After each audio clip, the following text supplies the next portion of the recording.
নমস্কার। আপনার আধার কার্ডে আপনার নাম, আপনার জেন্ডার, আপনার জন্ম তারিখ যে কোনো ধরনের ভুল রয়েছে বা আপনি আপডেট করতে চান বা আপনি চেঞ্জ করতে চান। আপনি আপনার আধার কার্ডে কতবার চেঞ্জ করতে পারবেন সেটা আপনি অনলাইনেই জানতে পারবেন। অনলাইনে আপনি কিভাবে জানবেন সেটা জানার জন্য এই ভিডিওটি আপনি প্রথম থেকে শেষ পর্যন্ত দেখবেন। চ্যানেলে নতুন হয়ে থাকলে চ্যানেলটিকে সাবস্ক্রাইব করে দেবেন পরবর্তী গুরুত্বপূর্ণ আপডেট পাওয়ার জন্য।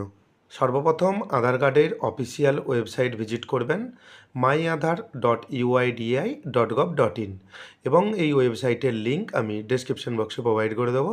সেই লিঙ্কে ক্লিক করে আপনি ডিরেক্টলি এই ওয়েবসাইটে প্রবেশ করতে পারবেন। এখানে দেখতে পাবেন লগ ইন একটি অপশান রয়েছে, আপনি লগ ইন অপশানে ক্লিক করবেন এবং নিচে দেখবেন log in with Aadhaar and OTP. এখানে কিন্তু আধার কার্ডের সঙ্গে যেই মোবাইল নাম্বার যুক্ত রয়েছে সেই মোবাইল নাম্বারে ওটিপি আসবে। সেই ওটিপি দিয়ে এখানে কিন্তু আপনাকে লগ ইন করতে হবে। তাই যাই হোক, আপনি এখানে লগ ইন যে অপশান রয়েছে আপনি লগ ইন অপশানে ক্লিক করবেন এবং আধার কার্ডের যুক্ত মোবাইল নাম্বার সঙ্গে রাখবেন, কারণ ওটিপি আসবে। এখানে দেখতে পাবেন এন্টার আধার নাম্বার। এখানে আধার নাম্বারের জায়গায় আপনার 12 সংখ্যার আধার নাম্বার দেবেন এবং তারপর দেখতে পাবেন একটি ক্যাপচা কোডের জায়গা রয়েছে। ডান দিকে একটা লেখা রয়েছে, সেই ক্যাপচা এন্টার ক্যাপচার জায়গায় সঠিকভাবে দেবেন এবং আধার নাম্বার দিলেন, এখানে ক্যাপচা দিলেন। ক্যাপচা দেওয়ার পর নিচে দেখতে পাবেন একটি অপশান রয়েছে লগ ইন উইথ ওটিপি। এখানে লগ ইন উইথ ওটিপি অপশানে ক্লিক করবেন। আপনার আধারে যুক্ত মোবাইলে একটি ওটিপি আসবে। ওটিপি আপনাকে নির্দিষ্ট জায়গায় দিতে হবে। এখানে দেখবেন এন্টার ওটিপির একটি জায়গা রয়েছে, এখানে ওটিপি দেবেন। সময় মতো যদি না ওটিপি আসে, এখানে রিসেন্ট ওটিপি একটি অপশান রয়েছে, এই অপশানে আপনি ক্লিক করবেন এবং ওটিপি সময় মতো চলে এসেছে এবং লগ ইন অপশানে ক্লিক করবেন। সঠিক ডিটেলস দেওয়ার পর দেখতে পাবেন এখানে লগ ইন হয়ে গেছে। এখানে অনেক অপশান আপনি কিন্তু দেখতে পাবেন। তার মধ্যে প্রথমে যে অপশান রয়েছে অ্যাড্রেস আপডেট, আপনি প্রথমে অ্যাড্রেস আপডেট অপশানে ক্লিক করবেন। অ্যাড্রেস আপডেট অপশানে ক্লিক করার পর প্রথমেই দেখতে পাবেন update address using your document. প্রথম যে অপশান রয়েছে আপনি প্রথম অপশানে ক্লিক করবেন।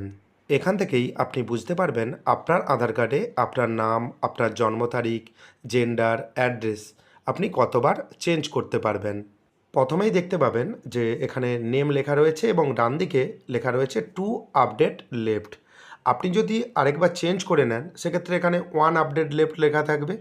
আপনার কার্ডের ক্ষেত্রে কি লেখা রয়েছে সেটা আপনি এখানে দেখতে পাবেন এবং তারপর দেখতে পাবেন জন্ম তারিখ অর্থাৎ date of birth. Date of birth কতবার চেঞ্জ করতে পারবেন সেটা ডান দিকে লেখা রয়েছে, আপনি দেখতে পাবেন। জেন্ডার এখানে ডান দিকে লেখা রয়েছে, আপনি কতবার চেঞ্জ করতে পারবেন। এখানে হয়তো ধরুন আপনি ডেট অফ বার্থ একবার চেঞ্জ করে নিয়েছেন, সেখানে লেখা থাকবে যে আর আপনি চেঞ্জ করতে পারবেন না। সেক্ষেত্রে আপনি দেখে নিলেন নাম, জন্ম তারিখ এবং জেন্ডার চেঞ্জ করার ক্ষেত্রে কী নিয়ম রয়েছে বা আপনার আধার কার্ডে কতগুলি বাকি রয়েছে। আপনি আরেকবার নাম চেঞ্জ করে নিলেন, সেক্ষেত্রে কিন্তু এখানে লেখা থাকবে ওয়ান আপডেট লেফট। আপনি দুবার চেঞ্জ করে নিলেন, সেক্ষেত্রে লেখা থাকবে জিরো লেফট, অর্থাৎ আপনি আর চেঞ্জ করতে পারবেন না। এবং সেক্ষেত্রে অ্যাড্রেস নো লিমিট, আপনি যতবার ইচ্ছা আপনি কিন্তু আপনার ঠিকানা চেঞ্জ করতে পারবেন। যারা ইতিমধ্যেই নেম, ডেট অফ বার্থ এবং জেন্ডার চেঞ্জ করে নিয়েছেন সেক্ষেত্রে কিন্তু তাদের ডান দিকে যে ডাটা রয়েছে সেটা কিন্তু চেঞ্জ হবে।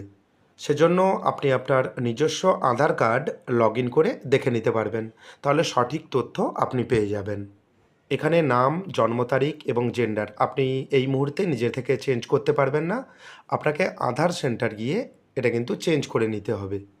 সেজন্য উপযুক্ত প্রমাণপত্র লাগবে এবং অ্যাড্রেস বা ঠিকানা আপনি কিন্তু নিজে থেকে চেঞ্জ করে নিতে পারবেন।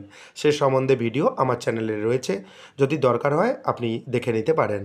ভিডিওটি কেমন লাগলো জানাবেন। চ্যানেলে নতুন হয়ে থাকলে চ্যানেলটিকে সাবস্ক্রাইব করে দেবেন পরবর্তী গুরুত্বপূর্ণ আপডেট পাওয়ার জন্য।